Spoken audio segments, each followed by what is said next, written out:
खाता। सभापति जी, सब चंगा से सरकार की बातों को हम लोग सुना जाए उस पक्ष के, तो सब ठीक है, कहीं कोई गड़बड़ी नहीं। धन प्रबंधन एक बड़ा विषय है और आपके माध्यम से सत्ता पक्ष से कहना चाहता हूं, बहुत कम समय, केवल एक उदाहरण देकर बात खत्म करूं। ऐसा धन प्रबंधन है कि हम सांसदों को 5 करोड़ सांसद निधि मिलती है, यह जनता भी जानती है और सरकार भी जानती है, लेकिन मिलता कितना है? 4 करोड़ 90 लाख। और जब वो जिले पर आप धन लिखेंगे तो 2% स्टेशनरी चार्ज कटेगा और 18% जीएसटी कटेगा, तो मिलेगा आपको 3 करोड़ 90 लाख का ही बमुश्किल काम करा सकते हैं। यह सरकार का धन प्रबंधन है। अगर इससे अधिक हमारे सत्ता पक्ष के साथी पाएंगे तो हमको बताएंगे। जो धन प्रबंधन है, बड़ा अच्छा लगा था वित्त मंत्री जी का उस दिन का भाषण सुन करके कि 7 लाख तक हम टैक्स नहीं लेंगे और 30 करोड़ जो कमाएगा 30 लाख उससे इतना लेंगे, 80 करोड़ जो कमाएगा उससे इतना लेंगे। लेकिन ये नहीं बताया गया जो डायरेक्ट कर है, इनडायरेक्ट कर में आप जनता मारी जा रही है। डायरेक्ट कर वालों को कितना लाख रुपया उनका बट्टे खाते में डाल दिया जाता है। जो अधिक करदाता है उनका कर्जा माफ होता है और उनके धन बट्टा खाते में डाल दिए जाते हैं, और कम कर देने वाला मतदाता उसका पंपिंग सेट का ऋण भी नहीं माफ होता है। 10,000 रुपया कर्जा लिया है वह भी माफ नहीं होता है। मैं सत्ता से कहूंगा सब चंगा से, लेकिन कब चंगा से?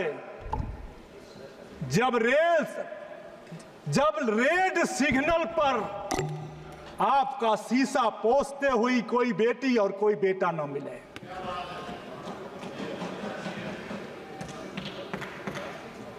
जब शादी पैसे के अभाव में किसी बेटी की शादी रुकती है तब पीड़ा होती है।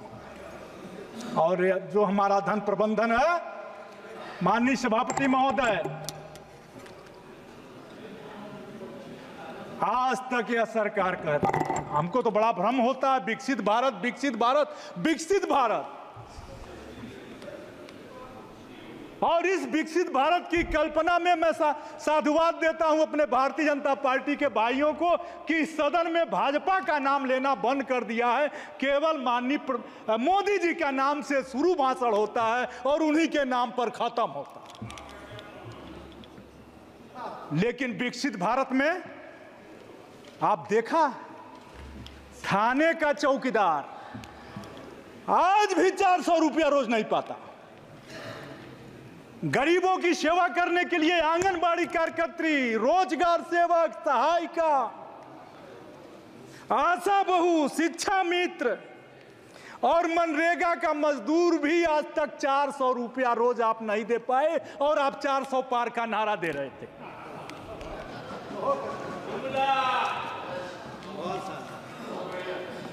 आपने बड़ा शौचालय बनाया, इतना शौचालय बनाया कि कितने का? 12,000 का।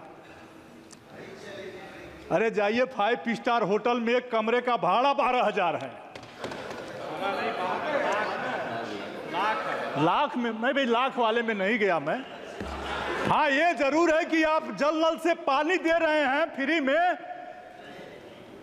तो छाती पीटा जा रहा है, लेकिन यह भी तो देखें कि 1,000 रुपया 1 लीटर पानी और 50 रुपये में 1 लीटर दूध मिल रहा। मैं आपसे अदब और तमीज से कहना चाहता हूं माननीय सभापति महोदय, टैक्स, इनडायरेक्ट टैक्स किस तरह से आता है? सभी सांसद हमारे बैठे हैं और सरकार के लोग भी अगर बड़ी गाड़ियों से न जा रहे हों तो हर शहरों में लेबर बाजार लग रहा, और वहां 400, 500, 1000 लेबर। और कोरोना के बाद जो आपने की व्यवस्थाओं से हजारों किलोमीटर लोग पैदल चले। ट्रेन हमारी थी लेकिन लोगों को पैदल चलना पड़ा, मरे, सारे रोजगार बंद हुए। और वह लोग जो लेबर हैं वो काम के अभाव में इतने महंगे सीमेंट छड़ मालिक घर बनाना बंद कर दिए। और जो ही वो भी जाते हैं, जान लेना शाम को शराब पर आप सबसे अधिक टैक्स लेते हो, और वो लेबर भी शराब पीकर आपको टैक्स देता है और कर प्रबंधन में, धन प्रबंधन में आपकी मदद करता है। लेकिन आपने उसके बच्चे के पढ़ने के जब इंतजाम का समय आया तो उस पर आप जीएसटी लगाते हो कॉपी और किताब में। इन्वेस्ट की बात होती है, मैं समय नहीं लूंगा, मेरे दल के दूसरे साथी को बोलना होगा। इन्वेस्ट के नाम पर उत्तर प्रदेश में जब से सरकार बनी है, करीब 7 वर्ष से, रोज इन्वेस्टर बुलाए जाते हैं कि आएंगे, इन्वेस्ट करेंगे और हमारा विकास होगा, हमारा धन बढ़ेगा। लेकिन इन्वेस्ट पर कितने करोड़ रुपया खर्चा हुए? जितने करोड़ रुपया खर्चा हुए उतने का भी निवेश हमारे प्रदेश में नहीं हुआ। आप निवेश ठीक करेंगे नहीं, आप उधार देंगे, उधार लेंगे नहीं, आप अगली बाजार को देखेंगे नहीं। आपने माल संस्कृति ला दी। आप भूल गए कि छोटा व्यापारी 1000 रुपए में किराए की दुकान लेता है, 500 रुपया, 1000 रुपया उस दुकान का भाड़ा देता है। छोटी